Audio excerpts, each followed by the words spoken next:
ایک یہودی نے نبی صلی اللہ علیہ وسلم سے کچھ دینار قرض لینا تھا۔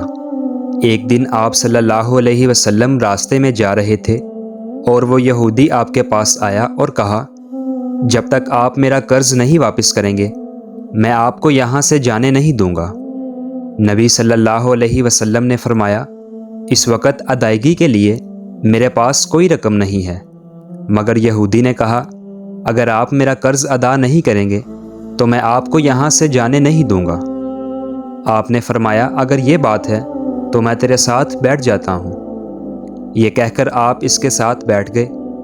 جیسے جیسے وقت گزرتا گیا ویسے ویسے آپ کے صحابہ وہاں جمع ہونے لگے۔ جب انہوں نے یہودی کی یہ جسارت دیکھی تو انہوں نے اسے سزا دینے کا ارادہ کیا، لیکن آپ صلی اللہ علیہ وسلم نے صحابہ کرام کو ہر طرح کی کارروائی سے روک دیا اور فرمایا کہ تم دور چلے جاؤ۔ حکم رسول کے تحت تمام صحابہ دور چلے گئے۔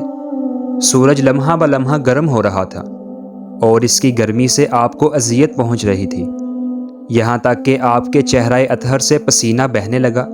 اس کے باوجود آپ نے کسی بھی طرح کے غصے کا اظہار نہ کیا اور نہ ہی کوئی سخت جملہ استعمال کیا۔ آپ سارا دن وہی بیٹھے رہے اور ظہر، عصر اور مغرب و عشاء کی نمازیں بھی وہاں پڑھی۔ پھر رات کا وقت ہوا اور آپ نے رات بھی وہی بسر کی اور فجر کی نماز بھی وہی پڑھی۔ صحابہ یہودی کو ڈرانے دھمکانے لگے تو آپ صلی اللہ علیہ وسلم نے فرمایا، تم اس سے کیسا سلوک کر رہے ہو؟ صحابہ نے کہا، اے اللہ کے رسول، اس کی یہ جرت کہ اس نے آپ کو یرغمال بنا کے اپنے پاس بٹھا لیا۔ آپ نے فرمایا، اللہ نے مجھے اس لیے نہیں بھیجا کہ میں کسی پر ظلم کروں۔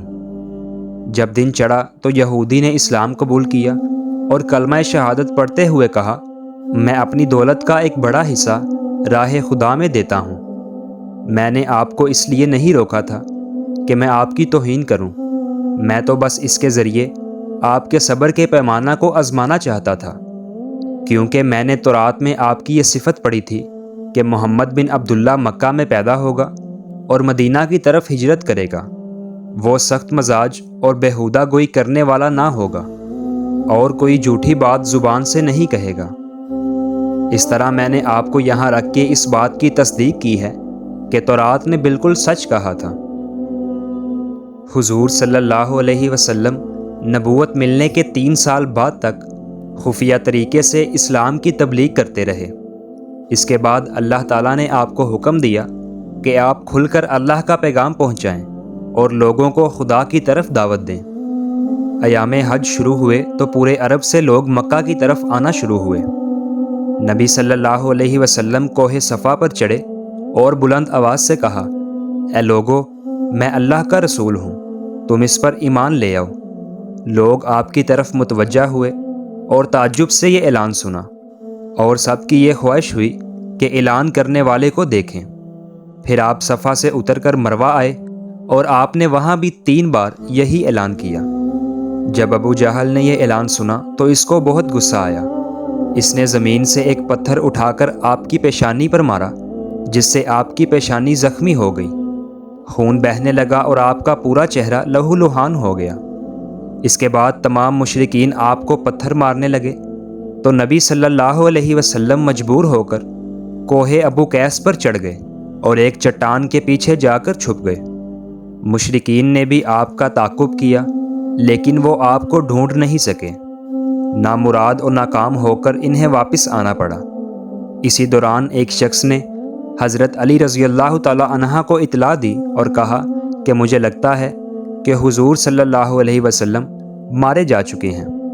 یہ سن کر حضرت علی کو شدید دکھ ہوا اور آپ ام المومنین حضرت خدیجہ کے پاس آئے اور کہا، میں نے سنا ہے کہ مشرکین نے حضور پر پتھر برسائے ہیں اور بعض لوگوں کا یہ خیال ہے کہ آپ شہید ہو چکے ہیں۔ آپ حضور کو تلاش کرنے کے لیے میرے ساتھ چلیں، ہمیں کہیں نہ کہیں ان کا نشان ضرور ملے گا۔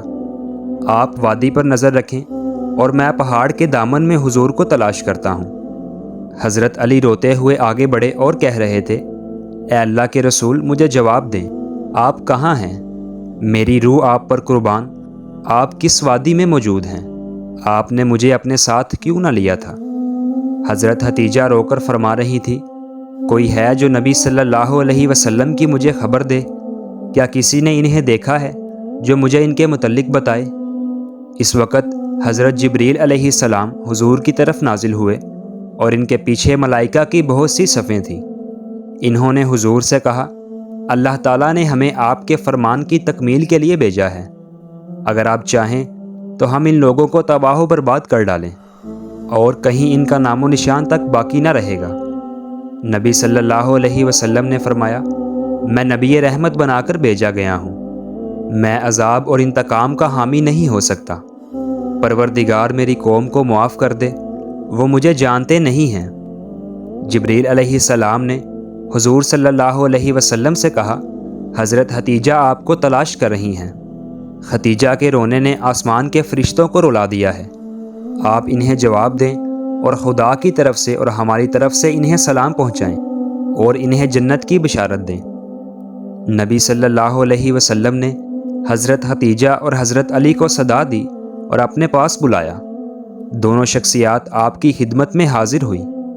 انہوں نے آپ کی پیشانی پر پٹی باندھی اور گھر لے آئے۔ جب مشرکین کو معلوم ہوا کہ حضور صلی اللہ علیہ وسلم گھر آ چکے ہیں تو انہوں نے گھر کا محاصرہ کر لیا اور پتھر برسانے شروع کر دیے۔ حضرت علی اور حضرت ختیجہ آپ کا دفاع کرنے لگے۔ جب قریش پتھر برساتے برساتے کچھ دیر کے لیے رکے تو حضرت ختیجہ گھر سے نکلی اور کہا، اے فرزندان قریش، کیا تم سے حیا رخصت ہو چکی ہے؟